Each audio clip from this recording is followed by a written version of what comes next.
61ஆம் அத்தியாயம். யவனத்தின் சாகச தளபதி ஷிப்பலாஸ் வஞ்சி மாநகரத்தில் வந்திறங்கினான். வைப்பூர் துறைமுகம் பற்றி எரிந்து பல மாதங்களாக போகின்றன. நீண்ட நாட்களாக வைப்பூர் கோட்டையிலேயே இருந்தவன் பிறகு ஓரிரு இடங்களுக்கு பயணம் போய் இப்போது வஞ்சியை வந்தடைந்துள்ளான். அவனோடு எப்பிரஸ், திரேஷியன், கல்பா, பிலிப் ஆகியோர் வந்துள்ளனர். பெருவணிகன் வெஸ்பானியன் தலைமையின் யவனத்திலிருந்து 6 நாவாய்களில் பாண்டிய இளவரசனின் மணவிழாவுக்கு புறப்பட்டனர் யவனர்கள். மீனாள் என்ற யவனத்தில் எழுதப்பட்ட யானை வடிவம் தாங்கிய நாற்சதுர நாணயத்தோடு எண்ணற்ற பரிசு பொருட்களோடு பாண்டிய நாட்டில் வந்திறங்கினர். இந்த பெருஞ்சிறப்பு தமிழ் நிலத்தில் எந்த மன்னனுக்கும் தரப்பட்டதில்லை. அதற்கு காரணம் யவன வணிகத்தில் முதல் இடத்தை பிடித்துள்ள பாண்டிய நாட்டு முத்துக்கள். அதன் பொருட்டே யவன பெருவணிகன் வெஸ்பானியனின் அரச பிரதிநிதிகளும் துறைமுக பொறுப்பாளர்களும் வருகை புரிந்தனர். இவர்கள் வருகை புரிந்து 6 நாவாய்களும் வைகை ஆற்றில் சாம்பலாக கரைந்தன. வெஸ்பானியன் நெருப்பிலே மாண்டான். வேதனைகளையும் இழப்புகளையும் தாங்க முடியவில்லை. கடக்க முடியாத துயரங்களை கடக்க வழியின்றி நாட்கணக்கில் குடித்தான் ஷிப்பலாஸ். கம்பீரமிக்க தனது நாவாய் எரிந்தபடியே மூழ்கிய காட்சி அவன் கண்களை விட்டு எளிதில் அகல மறுத்தது. எல்லோரையும் போல இது விபத்து என்றுதான் அவனும் முதலில் நினைத்தான். ஆனால் பிறகுதான் செய்தி தெரிய வந்தது, பரம்பு வீரர்கள் பற்ற வைத்த நெருப்பு என்று. ஆனாலும் காரணம் எளிதில் புரிந்து கொள்ள முடியாததாக இருந்தது. சேர அரசுகளாலான குடநாட்டுக்கும் குட்டநாட்டுக்கும் பரம்போடு 12 காலமாக பகை இருக்கிறது. பாண்டியனோடு எந்த பகையும் பரம்புக்கு இல்லையே. பிறகு ஏன் பரம்பு வீரர்கள் இந்த கொடுஞ்செயலை செய்ய வேண்டும் என்பது விளங்கிக் கொள்ள முடியாததாக இருந்தது. காரணம் அறியாமல் வைப்பூர் கோட்டையை விட்டு வெளியேறுவதில்லை என்ற முடிவோடு இருந்தான். செய்திகள் எல்லா முனைகளிலிருந்தும் ஷிப்பலாசுக்கு வந்து கொண்டிருந்தன. கடலோடிகள், பெருவணிகர்கள், கடற்கரை பணியாளர்கள், வைப்பூர் மக்கள், பாண்டிய அரண்மனை பணியாளர்கள், போர் வீரர்கள் என எல்லோரும் ஆளுக்கோர் உண்மையை ஷிப்பலாசுக்கு சொன்னார்கள். எல்லாவற்றையும் தொகுத்தபடியே இருந்தவன் கடைசியாக கேள்விப்பட்டது தேவாங்க பற்றிய செய்தி. அந்த கணத்திலிருந்து அவனுக்கு வியப்பு தாங்க முடியவில்லை. திசை உணர்த்தும் ஒரு விலங்கா? காலம் முழுவதும் கடலிலேயே பயணப்படும் ஒருவனுக்கு தேவாங்கு போன்ற விலங்கு நம்ப முடியாத கற்பனையாகத்தானே இருக்கும். ஆனாலும் எல்லா வகைகளிலும் அவன் அதை உறுதிப்படுத்தினான். குலசேகர பாண்டியன் அந்த விலங்கை கைப்பற்ற பரம்புக்கு திரையர்களை அனுப்பி வைத்ததை அமைச்சர்களும் மூலமே தெரிந்து கொண்டான். திரையர்களோடு பரம்பு வீரர்கள் வந்துதான் இந்த தாக்குதலை நடத்தியுள்ளனர். ஏனென்றால் விடுதலையான திரையர் குடும்பங்களும் கப்பலிலிருந்து தப்பித்த திரையர் குல வீரர்களும் பரம்புக்குள் தான் நுழைந்துள்ளனர். எனவே எல்லாம் பாரியின் செயல்தான் என்பதை குலசேகர பாண்டியன் உறுதி செய்துள்ளான் என்பது வரை ஷிப்பலாசுக்கு தெரிய வந்தது. ஆனாலும் அந்த விலங்கை பார்க்காமல் அவனால் நம்ப முடியவில்லை. அந்த விலங்குகள் எல்லாம் பரம்பு வீரர்களால் மீட்கப்பட்டு விட்டதாகவும் மிஞ்சிய சில நெருப்பிலே எரிந்து விட்டதாகவும் சொன்னார்கள். ஒன்றிரண்டாவது எஞ்சியிருக்காதா என்று ஷிப்பலாஸ் தொடர்ந்து முயன்றான். அவன் முயற்சி வீண் போகவில்லை. வைப்பூர் துறையில் நெருப்பு பற்றுவதற்கு முன்னரே 2 கலங்கள் துறையை விட்டு வெளியேறியுள்ளன. இரளித்தீவுக்கும் தெங்கின் தீவுக்கும் பயணமான அவை இரண்டிலும் தேவாங்குகள் இருந்திருக்கின்றன. சூழ்கடல் முதுவன் யாரும் அறியாதபடி நள்ளிரவுக்கு முன்னதாகவே அந்த கலங்களை வெளியேற்றியுள்ளான் என்பது ஷிப்பலாஸ் அறிந்தான். எப்படியாவது அந்த கலங்களில் உள்ள தேவாங்குகளை பார்த்துவிட வேண்டும் என்று பெருமுயற்சி செய்தான். வைப்பூரிலிருந்து கொர்க்கைக்கு வந்தவன் சிறிது வடிவிலான வங்கத்தை எடுத்துக்கொண்டு இரளித்தீவுக்கு புறப்பட்டான். அங்கு போய் சூழ்கடல் முதுவனுக்கு நம்பகமான வணிகத்தோழனிடம் அதிகப்படியான விலை பேசி தேவாங்கினை கைப்பற்றினான். அதை பார்த்த கன்னத்திலிருந்து இப்போது வரை அவனது வியப்பு நீங்கவில்லை. கடலின் எல்லாவித ஆபத்துகளையும் நீக்கும் தேவதை இது என அவன் தேவாங்கை வர்ணித்தான். இப்படி ஒரு விலங்கு இருக்கும் செய்தி யவனத்தில் எட்டுமானால் உலகெங்கும் இருக்கும் கடல் வணிகர்கள் அனைவரும் பாண்டிய நாட்டை முற்றுகையிடத் தொடங்குவர். மற்றவர்கள் அறியும் முன் இந்த விலங்கை நாம் கைப்பற்ற வேண்டும் என்ற முடிவுக்கு வந்தான் ஷிப்பலாஸ். இரளித்தீவிலிருந்து மீண்டும் கொர்க்கைக்கு திரும்பிய அவன் நேராக மதுரைக்கு சென்றான். குலசேகர பாண்டியனை கண்டு பேசிவிட்டுத்தான் இப்போது வஞ்சி மாநகருக்கு வந்துள்ளான். அவனது வருகை உதியஞ்சேரலுக்கு தெரிவிக்கப்பட்டது. யவனத்தின் பெருமைமிகு வணிகர்களும் கடல் பயண சாகச தளபதிகளும் வந்துள்ளது மகிழ்வோடு வரவேற்றான் உதியஞ்சேரல். அவனுடைய உற்சாகத்துக்கு இப்போது கூடுதல் முக்கியத்துவம் இருந்தது. வணிக போட்டியில் சேரனின் மிளகை பாண்டியனின் முத்து கடந்து முன் சென்று விட்டது. எனவே யவன வணிகர்களின் முதல் மரியாதை பாண்டியனை நோக்கியே கடந்த சில ஆண்டுகளாக இருப்பதை யாவரும் அறிவர். அதன் பொருட்டே பாண்டிய இளவரசனின் மணவிழாவுக்கு யவனத்திலிருந்து சிறப்பு ஏற்பாட்டோடு பலரும் வந்து பங்கெடுத்தனர். ஆனால் வைப்பூரில் பற்றிய தீயால் யவன வணிகர்களுக்கு பேரிழப்பு ஏற்பட்டுள்ளது. பாண்டியனின் நற்பெயரில் அழிக்க முடியாத கரும்புகை படிந்துவிட்டது. வைப்பூரில் ஏற்பட்ட இழப்புகளிலிருந்து எந்த ஒரு வணிகனும் எளிதில் மீண்டுவிட முடியாது. பாண்டியனால் ஏற்பட்ட கசப்பையும் கண்ணீரையும் கடலோடிகளால் எளிதில் கடந்துவிட முடியாது. நெருப்பின் சூட்டை கடல் மறக்க நீண்ட காலமாகும். அதுவரை வஞ்சி நகரே வணிகத்தின் தலைவாசலாக இருக்கும் என்று கணித்தான் உதியஞ்சேரல். வைப்பூரில் பற்றிய நெருப்பு பாண்டிய பேரரசுக்கு பெருங்கலங்கத்தை உருவாக்கியது உண்மைதான். அதனால் யவன வணிகர்கள் கடுஞ்சினங்கொண்டிருப்பது உண்மைதான். ஆனால் இரளித்தீவுக்கு போய் தேவாங்கை ஷிப்பலாஸ் நேரில் பார்த்த பிறகு நிலைமை தழகீழாக மாறிவிட்டது. அதனால்தான் அவன் மீண்டும் கொற்கைக்கு திரும்பினான். மதுரைக்கு போய் குலசேகர பாண்டியனை கண்டான். கடுங்குற்றச்சாட்டை பகிர்ந்து கொள்வதற்காகவே அவன் திரும்பி வந்திருப்பதாக குலசேகர பாண்டியன் நினைத்தார். ஆனால் ஷிப்பலாஸ் தங்களைக் கண்டு நன்றி சொல்லவே வந்தேன் என்றான். பேரரசுக்கு விளங்கவில்லை. காலம் முழுவதும் கடலிலே வாழ்வதை கழிக்கும் கடல் மனிதன் நான். திசையறியும் ஆற்றல் கொண்ட விலங்கு ஒன்று இருக்கிறது என்பதை கண்டறிந்ததற்காகவே உங்களைக் கண்டு நன்றி சொல்ல வந்தேன். பாண்டிய நாட்டு வானியல் அறிஞர்களின் ஆற்றல் பற்றி நிறையவே கேள்விப்பட்டுள்ளேன். எமது நாட்டின் மூத்த அறிஞர்கள் பாண்டியர்களை பற்றி எண்ணற்ற குறிப்புகளை எழுதி வைத்துள்ளனர். நாட்டை 365 பாகங்களாக பிரித்து நாள்தோறும் ஒவ்வொரு பாகத்தில் குடியிருப்பவர்கள் அரசுக்கு திரை கட்ட வேண்டும் என்று விதி செய்தவர்கள் பாண்டியர்கள். பல தலைமுறைக்கு முன்பே ஆண்ட நாட்கணக்கில் துல்லியமாக பகுத்து அதை நிர்வாகத்தோடு இணைந்த அறிவு பாண்டியர்களுடையது என எழுதி வைத்துள்ளனர். உங்களின் வானியல் ஆற்றலை நாங்கள் கேள்விப்பட்டுள்ளோம். ஆனால் திசை காட்டும் விலங்கொன்று இருக்கிறது என்பதை கண்டறிந்த உங்களின் பேரறிவுக்கு எங்களின் மரியாதையை செலுத்துகிறோம். நீங்கள் கண்டறிந்தது மகத்தான ஒன்று. கடல் இருக்கும் வரை இந்த கண்டுபிடிப்புக்கான பாண்டிய பேரரசின் புகழை உலகம் பாடும் என்றான் ஷிப்பலாஸ். அவமான உணர்வால் துவண்டு போயிருந்த குலசேகர பாண்டியனுக்கு மீண்டும் புத்துணர்வு ஊட்டுவதாக இருந்தது ஷிப்பலாசின் பேச்சு. பரம்பின் மீதான பழிவாங்கும் உணர்வு கொழுந்துவிட்டு எரிந்து கொண்டிருந்த நேரத்தில் அதற்கு இன்னொரு பரிமாணத்தை அவன் வழங்கினான். நீண்ட நெடுங்காலமாக தமிழ் நிலத்துக்கும் யவனத்துக்கும் இடையில் கடல் வணிகம் நடந்து வருகிறது. நுரைத்தள்ளும் கரைவழி பயணமாக இரு நிலத்து கடலோடிகளும் பல தலைமுறைகளை கழித்துவிட்டனர். இரு நாகரிகங்களும் எண்ணற்றவரை பரிமாறிக்கொண்டிருக்கின்றன.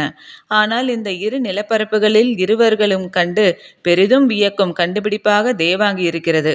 சாகச தளபதி என்று உலகெங்கும் பெயர் பெற்ற ஷிப்பலாஸ் தனது மிகப்பெரிய நாவாயிருந்த துயரை கடந்து கண்டறியப்பட்ட தேவாங்குக்காக தன்னை வணங்கி நிற்கிறான் என்றால் அது எளிதான ஒன்றல்ல.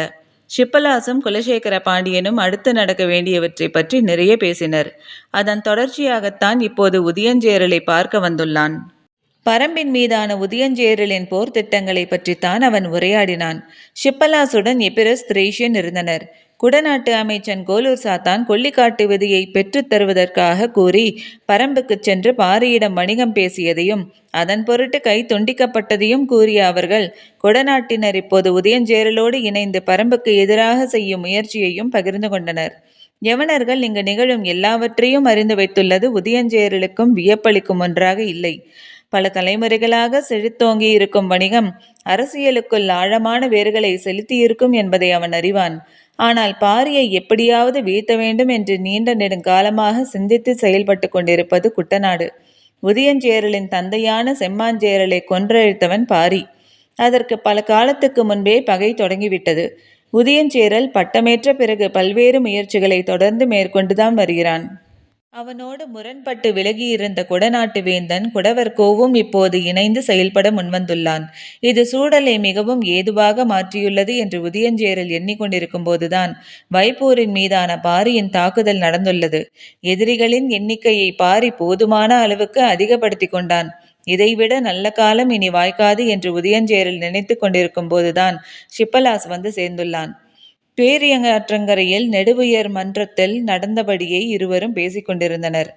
வைகையின் தென்கரை படித்துறையில் இருந்த நிலை மாடத்தில் தனித்திருந்தார் குலசேகர பாண்டியன். பொழுது கவிய காத்திருந்தது. ஆற்றங்கரை எங்கும் கூடு திரும்பும் பறவைகள் கீச்சொலி கேட்டுக்கொண்டிருந்தது. வைகை சீற்றமின்றி ஓடிக்கொண்டிருந்தது. ஆனால் குலசேகர பாண்டியனின் எண்ண ஓட்டம் அப்படி இல்லை. அது கட்டுக்கடங்காமலே இருந்தது. நீண்ட நேரம் அரசியல் அனுபவம் அவருடைய எண்ணங்களை வழிநடத்த முடியாமல் திணறியது. அவர் சிறிது நேரம் நடப்பதும் பிறகு உட்காருவதும் உட்கார்ந்தவுடனே எழுந்து நடப்பதுமாக இருந்தார். தொலைவில் காவல் வீரர்கள் நின்றிருந்தனர். அவர்களை கடந்தே முசுகுந்தரும் மற்றவர்களும் நின்றிருந்தனர். யாரும் நெருங்க முடியா சீற்றம் கொண்டிருந்தார் பேரரசர். ஓடும் வைகை மூழ்கும் களங்களை கண்களுக்கு காட்டி காட்டி மறைந்து கொண்டிருந்தது. அவர் தனிமையில் சிந்திக்கவும் ஓய்வெடுக்கவும் எவ்வளவோ இடங்கள் உண்டு. ஆற்றங்கரை மண்டபத்துக்கு போனால் வைப்பூரின் நினைவே மீண்டும் மீண்டும் வரும். எனவே அதை தவிர்க்கலாம் என்றுதான் பலரும் சொல்லி பார்த்தனர். ஆனால் பேரரசர் வேறு எங்கும் போகாமல் தொடர்ந்து இங்குதான் வருகை தந்தார். அதற்கு காரணமும் இருந்தது. பாரியின் புகழ் நிலமெங்கும் பரவியிருந்தது. அது ஆள்வோருக்கு இயல்பாக பொறாமையை உருவாக்கியிருந்தது. இடைவிடாது பாடித்திரியும் பாணர்கள் தங்கள் குரல் நாளங்கள் விடைப்புற்று வழியெடுக்கும் போதும் பாரியை பற்றியே பாடுகின்றனர். சொற்களுக்குள் உருளும் பாரியின் நினைவு குரல் நாளங்களுக்கு இதம் தருவதாக பாணர் குலமே கருதியது. தோற்பறையை நெருப்பிலே சூடேற்றி ஒளியெழுப்பும் பக்குவத்துக்கு கொண்டு வருதல் போல பாடி கழித்த குரல் நாளங்கள் மீண்டும் பாடும் பக்குவத்துக்கு கொண்டு வர பாரியை பற்றிய பாடல்களை உதவி செய்வதாகவும் பேசினார்கள். பாரியை பற்றிய பாணர்களின் பேச்சு பாட்டும் இசையும் கூத்தும் வேந்தர்களின் ஆழ்மனதில் வெறுப்பை இடைவிடாது உமிழ்ந்து கொண்டிருந்தன. புகழை பழுக்க காய்ச்சி வேந்தர்களின் அடிநெஞ்சில் இடைவிடாமல் ஊற்றினர். அது எல்லா வகையிலும் வினையற்று கொண்டே இருந்தது. பாரியின் மீது வெறுப்பும் பொறாமையும் குலசேகர பாண்டியனுக்கும் உண்டு. ஆனாலும் தேவாங்குக்காக போர் தொடுக்க வேண்டும் என்று கருங்கைவாணனும் புதிய விற்பனும் கூறிய போதும் அவர் ஏற்றுக்கொள்ளவில்லை. காரணம், பொறாமையும் வெறுப்பும் மனித மனத்தை குறைந்த அளவே இயக்கும் ஆற்றல் கொண்டவை. பகை மட்டும்தான் அளவற்ற வெறிகொண்டு மனதை இயக்கும் ஆற்றல் கொண்டது. பாண்டிய நாட்டுக்கு பரம்பின் மீது பகை உருவாகவே இல்லை. அதன் பொருட்டே குலசேகர பாண்டியன் போர் தொடுக்கும் திட்டத்துக்கு ஒப்புதல் வழங்கவில்லை. பெரும் மலைத்தொடருக்குள் இருக்கும் ஒரு நாட்டை கைப்பற்ற வளமிக்க போர்ப்படை மட்டும் போதாது. அதை வழிநடத்துபவர்களுக்கு ஆறா பகை இருக்க வேண்டும். அதுதான் அவர்களை சினம் குறையாமல் இயக்கிக் கொண்டே இருக்கும். பகை கணம்தோறும் ஊறி பெருகிக் கூடியது. சூழல் நிகழும் ஒவ்வொரு காரணத்தையும் பகை தன்னை பெருக்கிக் கொள்ள இயல்பாக பயன்படுத்தி கொள்ளும். வெறும் பொறாமையும் வெறுப்பும் எளிதில் அடைந்துவிடும். பகை மட்டுமே மூட்டியவனால் கூட அணைக்க முடியாத பெரு நெருப்பு. இப்போது பாண்டிய நாட்டுக்கு பரம்பின் மீது தீராப்பகை உருவாகிவிட்டது. நகரும் நதிநீரை கணம்தோறும் பார்த்த வண்ணமே அந்த பகையை கொழுந்துவிட்ட செய்து கொண்டிருக்கிறார் குலசேகர பாண்டியன். பீரியாற்றங்கரையில் நெடுவுயர் மன்றத்தில் நடந்தபடியே உதியஞ்சேரலும் ஷிப்பலாசும் பேசிக்கொண்டிருந்தனர். உதியஞ்சேரல் வயதில் மிக இளையவன். ஷிப்பலாசை போல நெடிய உயரம் கொண்டவன். அவனது அறிவு கூர்மையை பலரும் பாராட்டுவதை எத்தனையோ முறை கேள்விப்பட்டுள்ளான் ஷிப்பலாஸ். குலசேகர பாண்டியன் பரபுக்கு எதிரான வேலையை தொடங்கிவிட்டதாக ஷிப்பலாஸ் சொன்னபோது உதயஞ்சேரல் அதை பெரிதாக பொருட்படுத்தவே இல்லை. சிற்றலைகள் எழுந்தபடி இருந்த பேரியாற்றங்கரையில் கண்களை அங்குமிங்குமாக ஓடவிட்டவாறு உதயஞ்சேரல் சொன்னான். பகைமையை கொண்டு இயங்குபவன் விரைவில் வலிமை இழப்பான். பகை சினத்தை மட்டுமே வளர்த்தெடுக்கும். போருக்கு தேவை சினமன்று. ஆனால் இதை தவிர மற்ற எல்லாவற்றையும் பகை பின்னுக்கு தள்ளிவிடும். எனவே பாண்டியன் இப்போது எடுக்கும் முடிவால் பரம்புக்கு எந்த ஆபத்தும் நிகழப்போவதே இல்லை. உதயஞ்சேரலின் உரை கேட்டு அதிர்ச்சியானான் ஷிப்பலாஸ். பறந்து வந்த மீன் கொத்தி ஒன்று சட்டென மீனை கொத்தி தூக்கியதை பார்த்தபடி உதயஞ்சேரல் சொன்னான். தேவாங்கின் ஆற்றலை கண்டறிந்தது பாண்டியனின் அறிவு கூர்மையை காட்டுகிறது. ஆனால் அதை பிடித்து வர திரையர்களை அனுப்பியது மலை மக்களை பற்றிய அறிவற்ற தனத்தையே காட்டுகிறது. ஷிப்பலாஸ் புரியாமல் விழித்தான். நாம் இவ்விடம் வந்து 2 பொழுதுகளாகின்றன. அந்த மீன் கொத்தி நீண்ட நேரம் நாணலில் உட்கார்ந்திருந்தது. பிறகு அந்த மரக்கிளையில் போய் உட்கார்ந்திருந்தது. காற்றிலே வட்டமிட்டு கொண்டே இருந்தது. ஏதோ ஒரு கணத்துக்காக அது காத்திருந்தது. அந்த கணம் வந்தவுடன் பாய்ந்து இறங்கும் அம்பினை போல காற்றை கிழித்து கண்ணிமைக்கும் நேரத்தில் மீனை கவ்வி தூக்கியது. நீருக்குள் இருக்கும் மீனை நீரை விட்டு வெளியில் இருக்கும் ஓர் உயிரினம் வேட்டையாடுவதைப் போல சவால் நிறைந்தது வேறில்லை. நீரின் மேற்பரப்பில் நீந்தி கொண்டிருக்கும் மீன் கொத்தியின் நகலை தாண்டிய ஆழத்துக்கு போகும் முன் காற்றை கிழித்து கீழிறங்க வேண்டும். அப்படியென்றால் எவ்வளவு துல்லியமான கணிப்பு தேவை! பார்வையின் கூர்மை, சிறகு அசைக்கும் வேகம், கொத்தி தூக்கும் மலகின் துடிப்பு எல்லாம் ஒருங்கிணைய வேண்டும். ஆனால் எந்த காத்திருப்பும் ஆயத்தமும் இல்லாமல் கடகடவென காட்டுக்குள் இறங்க முடிவெடுத்தான் பாண்டியன். அவனது அறியாமை எல்லையற்றது என்றான் உதயஞ்சேரல். வயதில் மிக மூத்தவரான பேரரசர் குலசேகர பாண்டியனின் அரசியல் நடவடிக்கையை சொற்களால் இடித்து தள்ளினான் உதயஞ்சேரல். ஷிப்பலாசுக்கு என்ன சொல்வதென தெரியவில்லை. பரம்பின் மீது போர் தொடுப்பது என நான் முடிவெடுத்து 10 ஆண்டுகளுக்கு மேலாகிவிட்டது. ஆனால் இன்னும் நாணலின் மீது உட்கார்ந்து கொப்பில் அமர்ந்தும் காற்றில் பறந்தபடியும் தான் இருக்கிறேன். நீரை நோக்கி பாயும் நேரம் இன்னும் கைகூடவில்லை. சொல்லும்போது அவன் கண்கள் சிவந்தன. முறுக்கேறிய கைகளின் ஆவேசத்தை அவனால் கட்டுப்படுத்த முடிந்தது. அந்த கணம் வரை நான் காத்திருப்பேன். சீவப்பட்ட என் தந்தையின் தலைக்கு ஈடாக பாரியின் தலையை மண்ணில் சரிப்பேன். சொற்களில் இருந்த உறுதி ஷிப்பலாஸை உலுக்கியது. குடநாடும் நீங்களும் பரம்புக்கு எதிராக போர் புரிய ஒருங்கிணைந்த திட்டத்தை உருவாக்கியுள்ளதாக அறிகிறேன். அதே போல பாண்டியருடனும் இணைந்து இந்த திட்டத்தை முன்னெடுக்கலாம் அல்லவா? அதற்கான தேவையும் இல்லை. அதனால் எந்த பலனும் நேரப்போவதில்லை. ஏன்? எங்களை விட 3 மடங்கு பெரும்படை பாண்டியர்களிடம் இருக்கும் என்று கருதுகிறேன். ஆனால் பாண்டிய நாட்டின் நிலவியல் அமைப்பு, பச்சை மலைத்தொடரின் தன்மை இவற்றை கொண்டு பார்த்தால் கீழ்திசையிலிருந்து பரம்பை எதுவும் செய்துவிட முடியாது. காரமலையின் அவர்களை தாண்டவே முடியாது. மேலேறும் பாண்டியர் படையை அழித்தொழிக்க பாரிக்கு அதிக பொழுது தேவைப்படாது. பேரரசரின் படையை அவ்வளவு எளிதில் அழித்துவிட முடியும் என்று சொல்கிறீர்களா? பரம்பின் ஆற்றல் என்னவென்று 10ல் 1 பங்கு கூட பாண்டியர்களால் உணர முடியாது. அதனால்தான் அறிவீனமான செயல்களை செய்து தொலைக்கிறார்கள். உதியஞ்சேரலின் கோபத்துக்கான காரணத்தை ஷிப்பலாஸ் புரிந்து கொள்ள முடியவில்லை. குடநாடும் குட்டநாடும் பச்சை மலை தொடரின் பெருங்காட்டின் ஒரு பகுதியாகத்தான் இருக்கிறோம். எங்களாலேயே அவனது ஆற்றலை இன்று வரை அளவிட முடியவில்லை. எல்லை கடந்த ஆற்றலை கொண்டிருக்கிறான் அவன். அப்படி இருக்கும்போது எங்கோ இருந்த திரையர்களையும் அவர்களோடு சேர்த்துவிடும் மூடத்தனத்தை கண்டு சினம் கொள்ளாமல் என்ன செய்வது? உதியஞ்சேரலின் சினத்துக்கான காரணத்தை இப்போதுதான் புரிந்து கொள்ள முடிந்தது.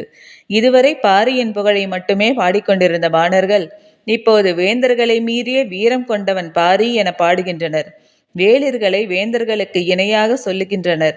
இதற்கெல்லாம் தளம் அமைத்து கொடுத்தவன் பாண்டியன். உதியஞ்சேரல் அடுக்கடுக்காக முன்வைக்கும் குற்றச்சாட்டுகளை கேட்டபடி நின்று கொண்டிருந்தான் ஷிப்பலாஸ். அடுத்து என்ன சொல்வதென அவனுக்கு தெரியவில்லை. பேரியாற்றை பார்த்து கொண்டே பேசிய உதியஞ்சேரலின் முகத்தில் சற்றே மாறுபட்ட தன்மை வெளிப்பட்டது. இழுத்து மூச்சு வாங்கியபடி சொன்னான். நடந்தவை எல்லாவற்றையும் நினைத்து பார்க்கும்போது பாண்டியன் செய்தது எல்லாம் பிழை. ஆனால் பரம்பின் வீரர்கள் செய்த பிழையும் ஒன்று இருக்கிறது. அதைத்தான் முக்கியமாக கவனிக்க வேண்டியுள்ளது. இவ்வளவு நேரம் நிகழ்ந்த உரையாடலின் மிக முக்கியமான ஒன்றை பற்றி இப்போது உதியஞ்சேரல் பேசுவதாக ஷிப்பலாசுக்கு தோன்றியது.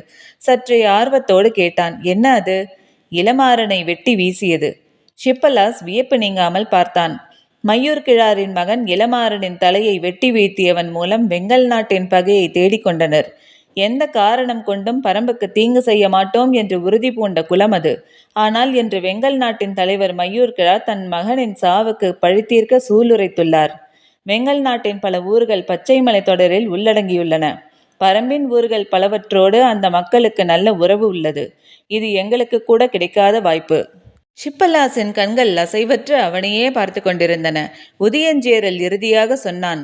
குலசேகர பாண்டியன் சரியாக திட்டமிடுபவனாக இருந்தால் பாரியின் முடிவை தீர்மானிப்பவனாக மையூர் கிழாரை மாற்ற முடியும். இத்துடன் அத்தியாயம் முடிவடைந்தது. நன்றி.